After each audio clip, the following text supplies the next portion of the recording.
Hi everyone. Today we're going to be taking a look at the Moccamaster Select.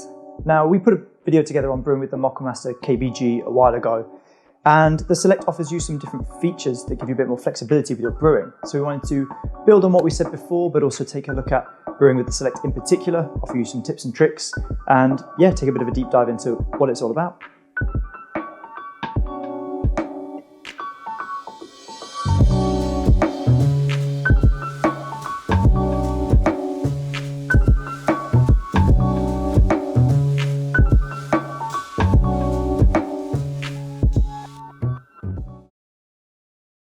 So Moccamaster began making their products in the Netherlands in 1968, and it's still handmade there today, coming with a 5-year warranty. The KBG model, which this silhouette is modelled on, first got released in 1974, so it's kind of a classic look.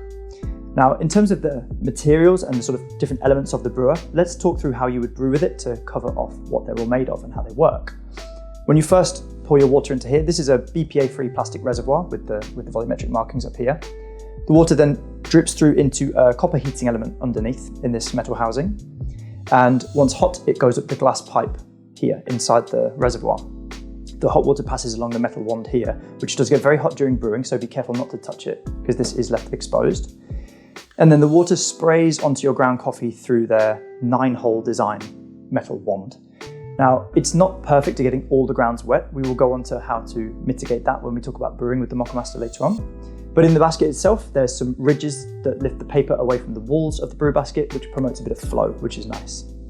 Underneath the basket, there's actually a little plug here that you open up by sliding this into place, the jug. So if you want to do some funky things with brewing, you can play around with removing the jug and putting it back in. We'll talk about that as well. But once the coffee then drips through, it passes through this destratification pipe. The idea being you don't need to mix your coffee. I always mix it anyway, but the idea is for it not to come out in layers. And then the glass carafe sits on top of a ceramic hot plate here. Now, using the hot plate, we will also talk about a little bit when we talk about brewing with the Moccamaster. So in the box itself, you get the brewer. It's box fresh, so I would advise putting some water into it and running just an empty cycle to take off any taint or chemical or anything that might still be lingering on the materials. You get a little sachet of filter papers to start you off. We'll talk a little bit about filter papers in a little bit. You get a scoop, so if you're going to just be scooping out of a tin of pre-ground coffee, it's very easy, but I would recommend having scales and whole bean coffee for better results. You get a little sachet of cleaner, which is going to help you keep all of the elements clean over time. And you get a manual, an instruction manual that will tell you a few little bits about brewing with the Moccamaster and how to care for it. So all those features mentioned so far pertain to the regular KBG model of the Moccamaster, but with the Select, they now have this new Select switch. And this switches between half batch and full batch flow rate.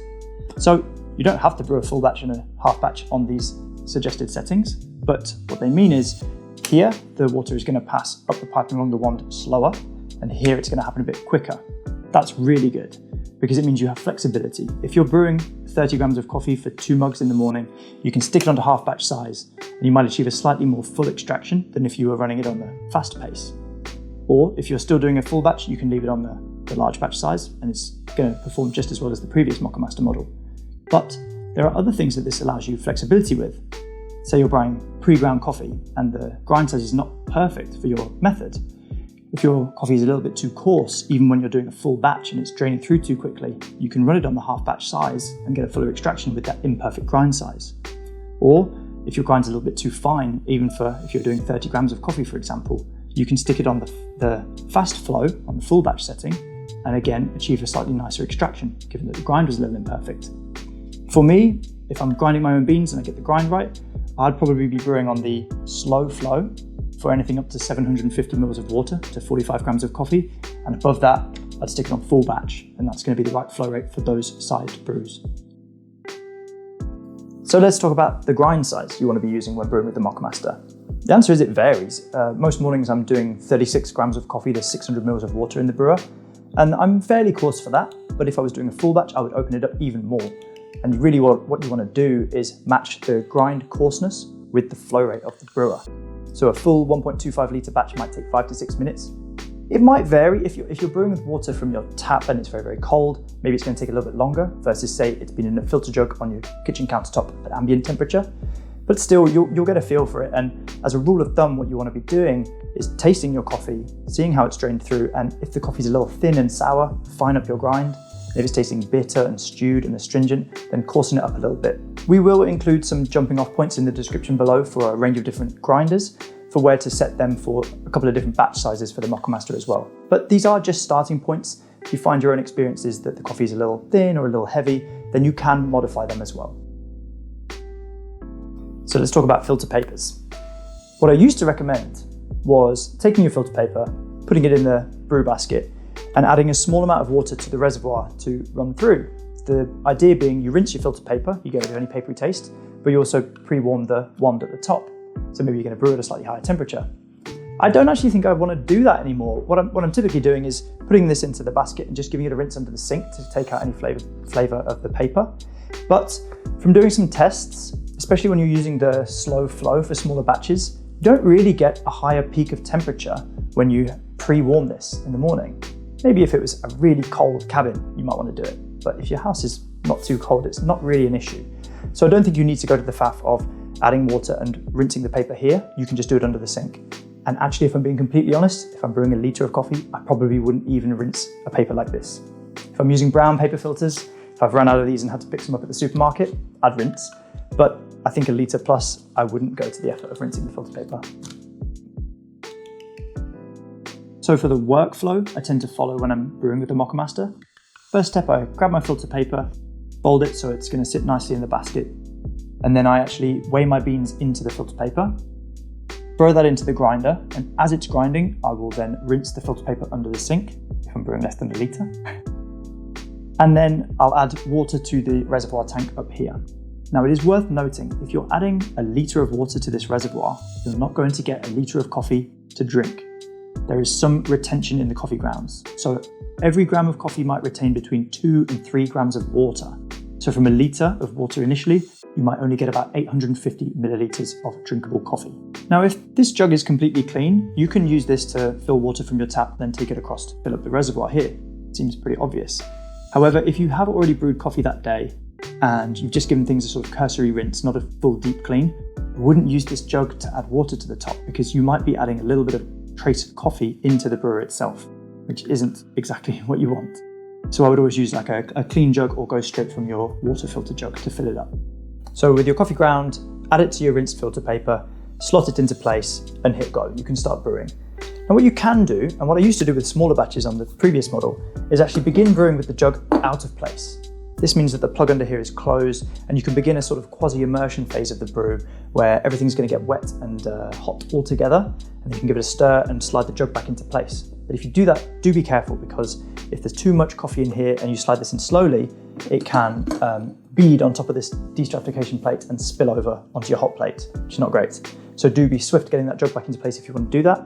But now I don't really think you need to do that with the slower flow rate for smaller batch sizes.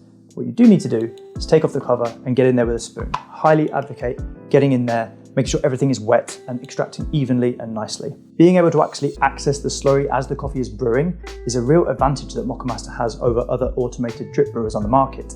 So take this off while you're brewing, get in there. When you're finished, pop it into place when you've cleaned everything off, and that would just stop dust and other kitchen grease getting into the brew cone. Stirring is something that we mentioned in our last video when brewing with the Moccamaster, and it divided the crowd. Some people don't want to think, I'm going to spend a lot of money on an automated drip brewer and then still have to be there with a spoon doing things. For me, it's really not that much faff to get in there and give it a stir while brewing, and it will improve things. It's just like making pour over coffee. You get better results if you've got a gooseneck spout kettle and you can really accurately get all the grounds wet versus a wide mouth kettle. You can still get yummy coffee from both of them, but you're more reliably going to get evenly extracted, nice, round, sweet cups of coffee with a little bit of agitation. The spray wand is good, but it is imperfect. It's not going to do the job of evenly wetting things. Saying all that, if you do want to use it, hit go, put the cover on, avoid any splashes, avoid any faff. It's still going to be very nice, but I do think this is going to improve your morning coffee. So once the brew cycle is finished, the float will register that there's no more water to go through, and you'll hear the element click off. At that point, I just instinctively turn the brewer off because I want to kill the power to the hot plate. Now, I will always brew the right amount of coffee to portion out into cups and drink then and there, clean the brewer down, and be done with it. But if you want to have a really, really hot cup of coffee and maybe come back in an hour or two and have another hot cup of coffee but don't want to brew twice, you can use a hot plate. But be aware, what it's going to do is sort of not exactly cook, but slightly degrade the coffee as it sits there. It'll become less aromatic, a little bit briny, and it just won't be as delicious. So it's up to you if you want to brew twice or if you want to have a slightly less than perfect second cup.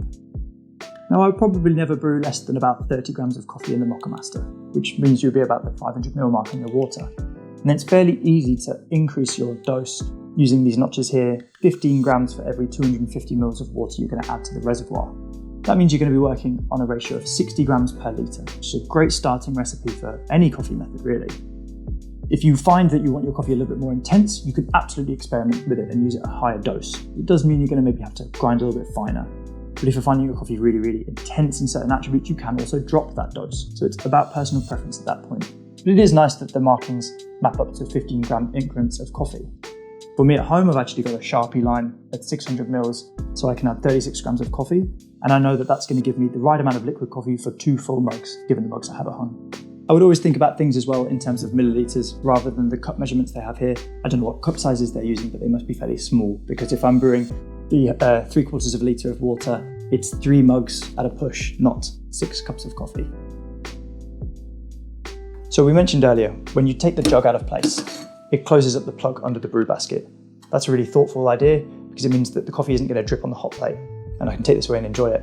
But that's going to lead to bad practices of leaving the spent coffee in the brew basket for an extended period of time. What I prefer to do is immediately dump out the coffee and the filter paper into my compost, give it a rinse, and then come back and enjoy my coffee. If you minimize the contact time between the spent coffee grounds and the plastic, you're going to decrease the frequency at which you're going to have to do a deep clean with cleaning chemicals like Kaffeetzer. Because of the plug in the bottom, you can add it into your sink, add the cleaning chemical, add really hot water, and use a stiff brush to brush around all those ridges. And that's a really good thing to do about every 100 filter papers. Every time you go through a box of filter papers, give your brewer cone a little deep clean. And at that same time, you can run through some descalant. So you add water and descalant into the reservoir, run that through, and then do a couple of rinses afterwards. And it's going to really clean up the heating element if you're using water that will deposit any scale. So that's our look at the Moccamaster KBG Select. I have to say it's refreshing and really nice to see a classic product innovate and include a new feature which does genuinely serve a valid purpose and can actually make your coffee taste better. It's just so rare to see that happen. So it's a great brewer. I hope I've covered off what you need to hear about it. But if there's questions you have that are left unanswered, ask them in the comments below, or you can email us on our homebrewing help desk, which is betterbrewing@workshopcoffee.com. And that's all from us for today. So take care and we'll see you soon.